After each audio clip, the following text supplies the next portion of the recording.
Alors, on va s'en sortir, bien sûr. D'abord parce que nous avons déjà fait des économies très importantes, pas sur l'investissement, sur le fonctionnement.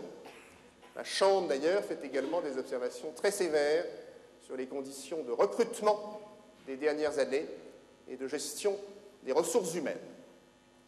Je remercie, je tiens à ce que les Saint-Mauriens le sachent, pour l'effort des agents publics. Nous avions le record, me dit-on, de France pour le nombre d'heures supplémentaires par habitant. 150 000 heures supplémentaires. La norme, c'est de 35 000. Eh bien, en moins de 2 ans, nous avons réduit d'à peu près 40% les heures supplémentaires. C'est vous dire l'ampleur de l'effort. J'ai remis en concurrence tous les marchés publics, car trop souvent, c'était les mêmes entreprises depuis 30 ans. Cette remise en concurrence, qui ne m'a pas fait que des amis, a abouti, tenez-vous bien, à des économies de l'ordre de 30%.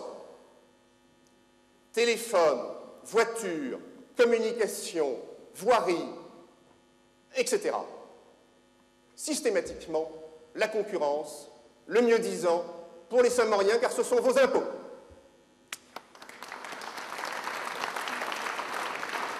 Et s'agissant des impôts, je voudrais vous donner une petite explication, car je lis ici ou là des chiffres très fantaisistes. J'ai écrit au magistrat de la Chambre régionale des comptes qui me disait « mais les taux sont modérés à Saint-Maur, donc la solution, c'est de les augmenter massivement ». Nous avons refusé, car c'est la solution de facilité. Et en plus, les taxes sont déjà lourdes, si on raisonne en montant que versent les Saint-Mauriens, c'est absolument exclu. En revanche, j'ai dit et expliqué aux Saint-Mauriens que je leur demanderais un effort modéré, qui se compare d'ailleurs très avantageusement aux hausses des autres collectivités locales. La première année, en 2008, 0% d'augmentation. En 2009, c'est vrai, j'ai dû les augmenter de 5%. Cela compense d'ailleurs à peine les pertes de recettes que nous avons subies du fait de la crise immobilière, et les droits de mutation sont une ressource importante pour Saint-Maur.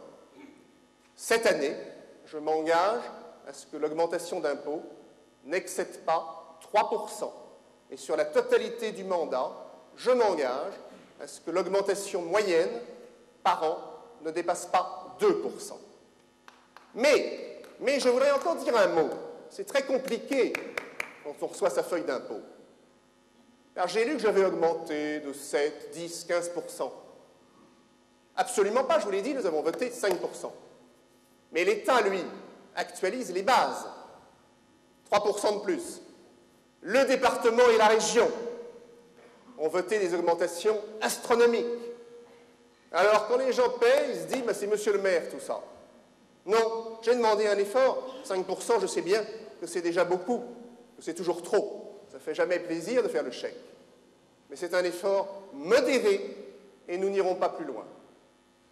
Nous nous y engageons absolument. Et puis, désormais, la gestion des finances publiques sera exemplaire.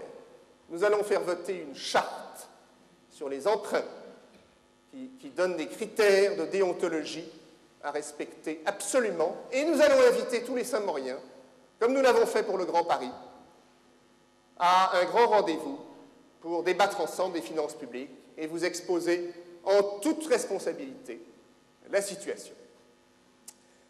Alors, malgré tout cela, et j'en terminerai par là, parce que les personnalités, si elles le souhaitent d'ailleurs, évidemment, peuvent redescendre, un mot, plus qu'un mot, sur le cœur de mon mandat, le plus passionnant, une ville plus moderne avec des nouveaux services publics. D'abord, la petite enfance. Au cours des dernières semaines, nous avons ouvert 2